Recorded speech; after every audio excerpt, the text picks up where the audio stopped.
অতীতের কষ্ট ভুলতে চায় না, ভুলতে পারে না। কেউ আপনারে ধমকি দিছিল, কেউ আপনার সাথে খারাপ আচরণ করছিল, কেউ আপনারে গালি দিছিল, অনেকে এটারে পেলে পুষে অন্তরে বড় করে রাখে, আছে না নাই? ভুলতে চায় না।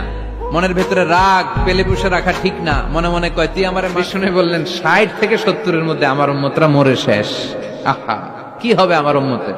আগের উম্মতেরা তো অনেক হায়াত পেয়েছে। আল্লাহ বললেন নবী কাঁদবেন না, লাইলাতুল কদর খায়রুম মিন আলফি শাহর। ওদেরকে হায়াত দিছি আর আপনার উম্মতরে লাইলাতুল কদর দিয়েছি। ও নবী কাঁদবেন না, চিন্তিত হবেন না, বিষণ্ণ হবেন না, ফ্রাস্ট্রেশনে ভুগবেন না। তাদেরকে হায়াত দিয়েছি বেশি, কদর দেই নাই। আপনার উম্মতকে হায়াত দিয়েছি কম, এটা ঠিক, কিন্তু কদর দিয়েছি যেই কদরের রাত 1000 মাসের চেয়েও সেরা। শান্তি যদি চান অলওয়েজ পড়বেন আলহামদুলিল্লাহ। কি পড়বেন? টাকা যার বেশি টেনশন তার বেশি।